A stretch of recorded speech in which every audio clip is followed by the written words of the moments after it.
application review, business review, investment, lifestyle, social politic.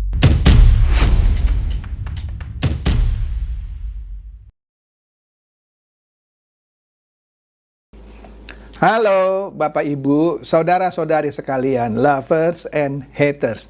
Salam cerdas Indonesiaku. Jumpa lagi kita pada kesempatan kali ini. Bagi Anda yang belum subscribe channel saya, silakan subscribe channel saya. Tekan loncengnya agar Anda dapat notifikasi setiap kali saya mengupload video-video saya. Oke, pertama-tama saya ingin mengucapkan selamat tahun baru Imlek, dan kepada Anda yang merayakannya, saya mengucapkan selamat merayakannya bersama keluarga besar. Semoga di tahun baru Imlek ini rezeki Anda tambah lancar dan sehat selalu. Oke? Apa nih yang akan saya bahas pada kesempatan ini? Yaitu hasil Litbang Kompas baru-baru ini yang menempatkan PDIP di nomor buncit alias terpuruk. Nah, kita akan lihat nih, kenapa dia bisa terpuruk gitu ya. Dan juga komentar dari pengacara kondang Hotman Paris Hutapea yang meminta Profesor Mahfud MD untuk ngaca. Astaga, panas ini. Kenapa ya disuruh ngaca gitu ya Pak Mahfud MD? Oke deh. Jangan di skip video saya ya, karena saya akan kupas itu semua. Tapi sebelum itu seperti biasa ada yang mau numpang lewat dulu nih ya. Kita lihat dulu ini, kita cepat aja dah nih. Inilah kasus yang lagi viral nih ya. Apa ini? Jadi begini, Anda sudah tahu kan kasus yang lagi setiap hari dibahas di media massa dan juga di media sosial, terutama di X. Nah, kasus pagar laut ini memang menarik dan hot untuk dibahas. Ada dua sisi pasti. Satu sisi bilang begini, yang satu bilang begini, begitu. Oke? Siapa yang benar? Waktu yang akan membuktikan. Saya nggak mau masuk terlalu dalam dulu di sana, ya. Karena saya sedang mengumpulkan data juga, dan saya tidak mau dituduh, wah, buzzernya oligarki. Saya jauhlah dari hal-hal seperti itu, ya. Saya selalu bicara soal fakta. Saya kasih lihat dulu satu fakta nih ya. Ini ada cuitan dari Muanas Alaidit ya.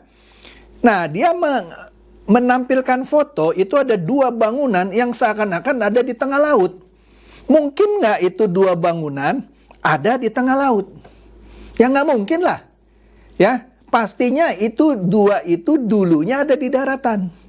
Tapi karena abrasi itu adalah pengikisan permukaan daratan lah, sebut saja demikian, oleh air laut, sehingga tepi pantai misalnya makin lama makin mundur, terkikis sama air laut. Nah, ini dugaan saya dua bangunan ini awalnya ada di pinggir ya dekat-dekat pantai lah gitu ya, tapi karena abrasi air laut jadi tanah atau daratan sekelilingnya dia itu menjadi lautan, padahal dulunya adalah daratan kering. Nah, ini adalah contoh abrasi, ya. Nah, di sini disebutkan abrasi hantam pesisir Jawa. Daratan seluas 579 hektar di Kabupaten Tangerang hilang karena abrasi. Ini juga berita dari Metro Sindo News, ya. Dikatakan seperti itu, abrasi hantam pesisir Jawa, daratan seluas 579 hektar di Kabupaten Tangerang hilang. Ya, jadi ini berita dari Metro Sindo News. Oke? Nah, hubungannya apa ini abrasi dengan pagar laut? Nah, nanti dulu ya. Saya bocorin dikit lah. Ada yang versi satu bilang laut dipagerin. Yang versi kedua, enggak, awalnya itu pagar itu adanya di daratan. Tapi karena kena abrasi, seakan-akan itu sekarang ada di tengah laut. Sama seperti gambar tadi, yang dua bangunan ya kan? Oke, nah masuk dulu ini deh. Nah, ini ada yang bertanya, ini yang benar mana katanya. Di hari yang sama, dua judul berita bertentangan muncul di media yang sama. Jamnya aja yang berbeda. Nah, itu ada dua berita di bawah ya. Saya perbesarnya, saya kasih lihat yang sebelah kiri dulu nih. Yang sebelah kiri itu berita di tanggal berapa itu kita lihat. Hari Sabtu 25 Januari 2025. Pukul 15.01, artinya jam 3 sore lewat 1 menit. Di jpnn.com. Ya. Judul beritanya, 243 SHGB pagar laut terbit di era Menteri AHY. Jadi seakan-akan ini mau menyudutkan Menteri AHY dari Partai Demokrat. Ya. Karena disebut ada 243 SHGB pagar laut terbit di era Menteri AHY.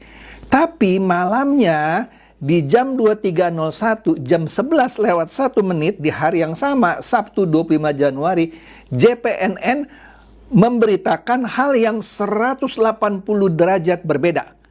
Ya. Di sini dia memuat bantahan dari Demokrat, ya. Dikatakan SHGB pagar laut terbit sebelum AHY jadi menteri. Jadi yang benar yang mana? Ya kan? AHY waktu jadi menteri di zaman Pak Jokowi ya, itu belum setahun.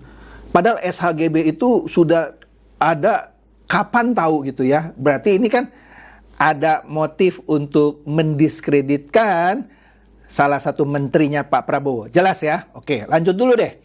Nah kemudian ini John Sitorus ini ya, buzzernya PDIP ya. Apa dia bilang? Ngeri juga cara mainnya Jokowi. Nah ini Jokowi mau dibenturkan sama AHY karena dibilang bahkan AHY juga ditumbal. So pinter dia. Nah tunggu ya. Kirain pelantikan AHY sebagai Menteri ATR atau BPN itu beneran tulus untuk melantik orang-orang terbaik. Ternyata katanya ya, Jokowi butuh tumbal yang harus dikorbankan di masa depan. Apalagi AHY ngaku tidak tahu soal SHGB pagar laut. Nah, di situ ada dua berita ya. Yang sebelah kanan itu sudah saya tayangkan tadi ya. 243 SHGB pagar laut terbit di era Menteri AHY. Nah, di sebelah kirinya itu ada berita yang menyatakan Jokowi menyatakan soal sertifikat HGB dan SHM pagar laut itu cek proses legalnya. Jadi seakan-akan sama John Sitorus di framing AHY itu ditumbalkan oleh Jokowi. Jahat ya, jahat banget. Nah kita lihat, oleh karena itu siapa ini? Hasbil Mustaqim Lubis menanggapi cuitan dari John Sitorus ini ya. Di bawah itu kan yang hitam itu cuitan John Sitorus yang sebelumnya ya. Dia bilang begini, halo Bung John Sitorus, coba Anda bayangkan jika di persidangan Anda diminta, jangan katakan kalau dia dituntut melanggar undang-undang ITE ya. Anda diminta membuktikan omongan Anda. Bagaimana cara Anda membuktikan bahwa Mas AHY adalah tumbal Pak Jokowi? Punya fakta hukum apa Anda? Ya, punya data? Nah, loh, jika Anda tidak bisa menjawab, artinya Anda telah menyebar hoax yang bisa kena undang-undang ITE. Siap-siap saja ya, John Sitorus. Nah, ini ada cuitan dari Ci Jantung. Nah, PIK 2 ya, yang yang dihubung-hubungkan dengan pagar laut itu ya, itu terus digoreng. Terus digoreng. Mengatakan ini tentu saya pasti akan dicap basernya PIK ini, basernya Aguan. Tunggu, saya bicara fakta, bukan soal baser-baseran. Nah, ini kita ambil contoh ya, bagaimana cuitan ini memframing daerah PIK ini ya, dan sekaligus mendiskreditkan ras Cina. Anda tahu kan kata-kata Cina itu konotasinya negatif. Oleh karena itu Pak SBY mengganti kata Cina menjadi Tionghoa. Ya, saya salut sama Pak SBY. Tapi kita baca ini cuitan Ci Jantung ya. Penggerebekan jaringan narkoba internasional di PIK. Disita uang tunai 1,3 triliun, 62 pelaku WNA Cina katanya ya. 1 ton sabu, 500.000 butir pir ekstasi katanya ya. Dampak Pantai Indah Kapuk 1 dan 2 sebagai terminal dan gudang narkoba dan sangat berbahaya, ada negara dalam negara. Jadi ini di framing sedemikian rupa bahwa di PIK 1 dan 2 itu tempatnya komplotan WNA Cina gitu ya, yang mengelola sabu ya, astaga, ekstasi. Padahal di situ Anda lihat dia bilang ya, ini komentar dari pembaca ya. Ini kan datangnya dari X itu sendiri ya. Menyesatkan, ini bukan penggerebekan sindikat jaringan narkoba, melainkan sindikat kejahatan cyber. Jadi digoreng lah, apa yang bisa digoreng tentang PIK digoreng ini. Sama basar-basar anak aba atau anak lobet 16%. Oke, ya. Nah, kemudian Brigadir JM mencuit, mengambil video, tapi saya nggak usah tayangkan lah ya, supaya cepat aja ya, dari Habib Kribo, yang menyatakan orang yang menolak pembangunan PIK 2 ternyata tidak mau negara maju. Kenapa? Jadi begini, Brigadir JM bilang sepakat dengan paparan Habib Kribo. Lucu sekali jika ada orang seperti Said Didu yang menolak PIK 2. Padahal lahan PIK 2 sebelumnya adalah lahan mati, tanpa kehidupan. Sekarang ada kehidupan. Nanti kita lihat ya, berapa pajak yang dibayar oleh Agung Sedayu Group. Nah, nanti ya. Padahal dulu lahan itu nggak ada, lahan mati gitu ya. Hutan bakau. Lah, terus dihidupkan, ratusan ribu orang bekerja di sana, dan ada setoran pajak, Anda mau tahu, 50 triliun. Nanti saya kasih lihat ya. Padahal lahan PIK 2 sebelumnya, sekali lagi ya, adalah lahan mati tanpa kehidupan. Kini sudah menjadi wilayah modern dan sebagiannya adalah PSN. Roda ekonomi di PIK 2 terus berputar, jutaan orang bergantung kehidupannya di sana.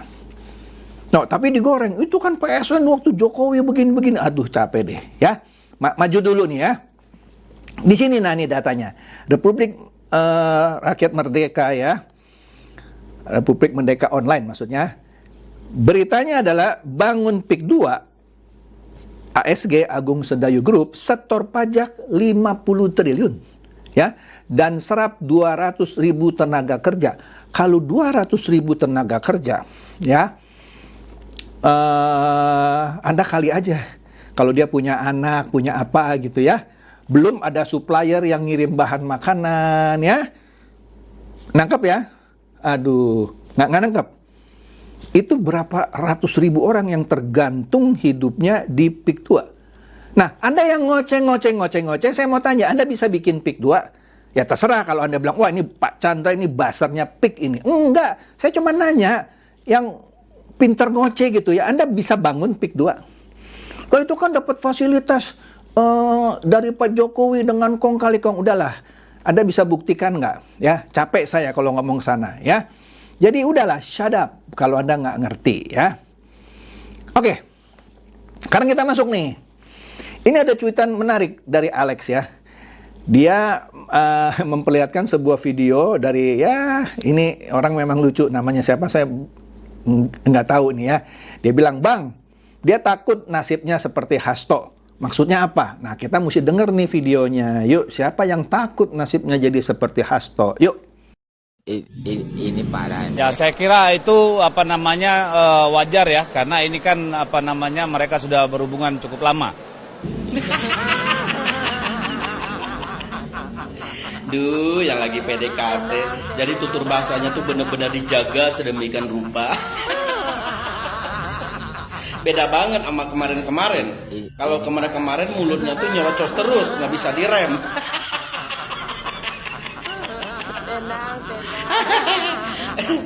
Kalau lagi ada maunya, manis banget tuh mulut. Ini ada dua kemungkinan nih. Apa ini benar-benar mau PDKT atau takut? Tapi kalau menurut saya, Pak Prabowo ini emang baik sama semua orang. Jadi bukan sama Bu Mega aja gitu ya. Sesuai kata almarhum Gus Dur, yang paling tulus itu hanyalah Pak Prabowo. Jadi jangan GR ya. Nah, dia mengomentari ucapan Deddy Sitorus yang selama ini suka nyerang-nyerang gitu ya, nyerang-nyerang pemerintah dan juga Pak Prabowo. Sudah sering saya bahas ya. Sekarang dia manis banget gitu ya. Dia menceritakan bahwa Ibu Mega dapat hadiah anggrek dari Pak Prabowo, dan itu wajar karena mereka berdua sudah dekat, sudah dari lama. Makanya diledekin lah istilahnya di video ini. Nangkep ya? Mungkin dia takut nasibnya jadi seperti Hasto. Oke lah, tahu gelap ah. Nah, ini dia. Kampungan Nora ya, mencuit, waduh, keras juga nih ya, bangsat katanya. Wah, saya cuma ngomong nih, bacain maksud saya, bukan dari saya cuma baca nih ya. Uang rakyat triliunan rupiah dirampok untuk bancakan anggota DPR. Kenapa KPK lambat sekali tuntaskan kasus EKTP? Kenapa cuma Setia Novanto? Dan baru-baru ini untung ada satu lagi, Paulus Thanos yang ketangkap di Singapura. Nah, ini akan dibuka lagi nih kelihatannya. Yuk, kita dengerin aja nih videonya, menarik. Pemirsa, sejumlah nama disebut-sebut menerima aliran dana korupsi IKTP. Oknum-oknum ini diduga ikut menikmati dana proyek pengadaan IKTP dengan jumlah uang yang bervariasi. Beberapa orang diantaranya bahkan sudah pernah diperiksa oleh KPK sebagai saksi kasus dugaan korupsi pengadaan proyek IKTP ini.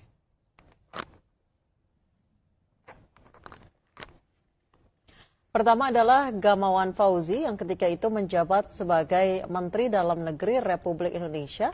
Ia diduga menerima 4,5 juta dolar Amerika Serikat dan 50 juta rupiah. Berikutnya dari PD Perjuangan ada nama Yasona Lauli yang diduga menerima uang 45.000 dolar Amerika. Ganjar Pranowo diduga menerima 520.000 dolar Amerika dan Oli Dondo Kambe diduga menerima 1,2 juta dolar Amerika. Dari Partai Demokrat ada nama Anas Urbaningrum yang diduga menerima 5,5 juta dolar Amerika, serta Marzuki Ali. Yang ketiga itu menjabat sebagai Ketua DPR, ia diduga menerima 20 miliar rupiah. Dari Partai Keadilan Sejahtera, Jazuli Juwaini diduga menerima 37.000 dolar Amerika.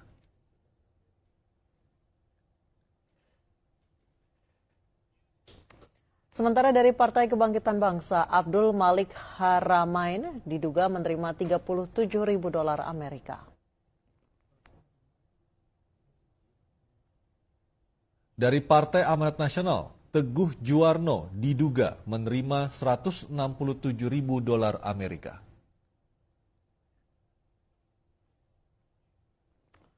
Sedangkan dari Partai P3, Nu'man Abdul Hakim diduga menerima 37.000 dolar Amerika.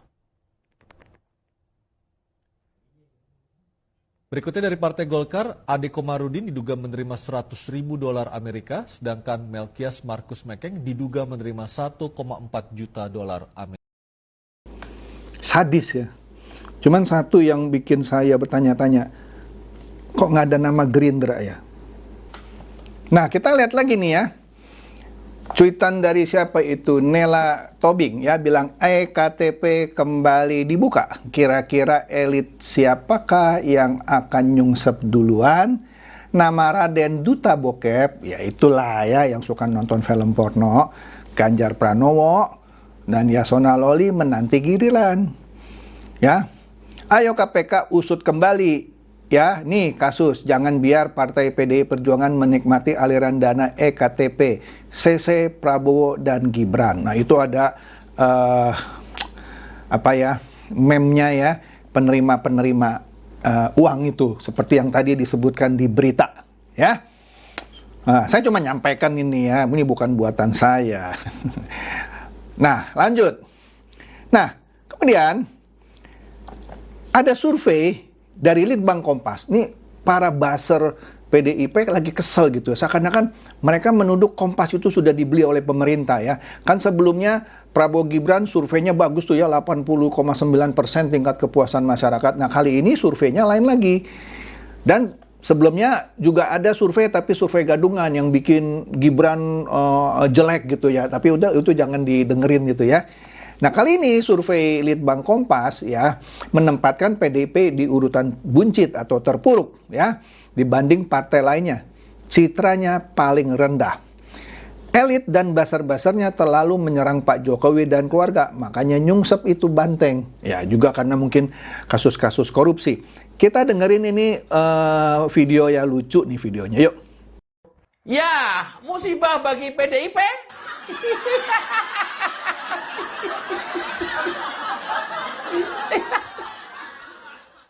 survei Litbang Kompas terpuruk. Iya. Aduh. Beneran. Kasihan. Sumpah kasihan. Bagaimana nggak terpuruk kepuasan masyarakat Indonesia terhadap Partai Demokrasi Indonesia ini, ya, itu cuman 53,2%, sementara Gerindra, Golkar, dan Demokrat itu rata-rata di atas 73%. Wah, ini parah banget nih, sumpah parah banget. Gerindra 83%, masyarakat puas terhadap partai ini. Kemudian Golkar 73%, ya masih oke, tinggi. Dan Demokrat yang fantastis. Kali ini kepuasan masyarakat naik terhadap Demokrat 80,5%. Ya. PDIP tadi berapa, Gri? 53,2%. Ya. Terus gimana ini Gri kayak begini nih?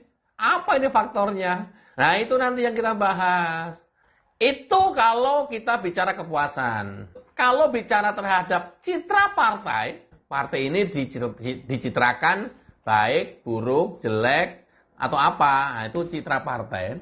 PDIP itu mendapat citra positif hanya 56,3%. Selebihnya PDIP negatif.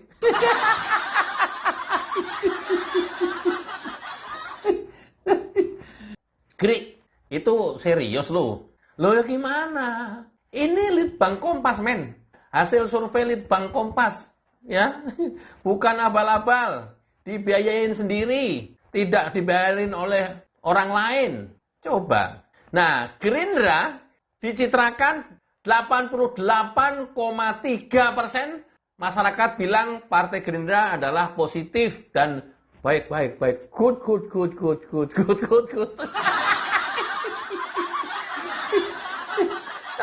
Oh dia ya. Kon. Nah, 12% sisanya ya Partai Gerindra kurang baik atau tidak baik. Sementara Golkar citranya 76,5% dan Demokrat tinggi 81,4%. Ya, itu ditanyakan aja sama lembaga surveinya. Karena kami tidak mungkin mengomentari survei yang dibuat orang, gitu ya. Kalau kita percaya pada survei, silakan kita pegang. Kami melihat itu sebagai masukan saja. Kalau kita melihat di media massa, di media sosial, dan bagi kita di lapangan, kita merasakan bagaimana rakyat sangat berharap PDI Perjuangan tetap bisa bersuara dengan baik untuk memperjuangkan apa yang menjadi kebutuhan masyarakat saat koalisi di parlemen begitu begitu kuat. Ya. Anda dengerin aja ya, saya nggak usah komentar lagi ya. Akhirnya Deddy Sitorus ya membela diri lah pasti ya.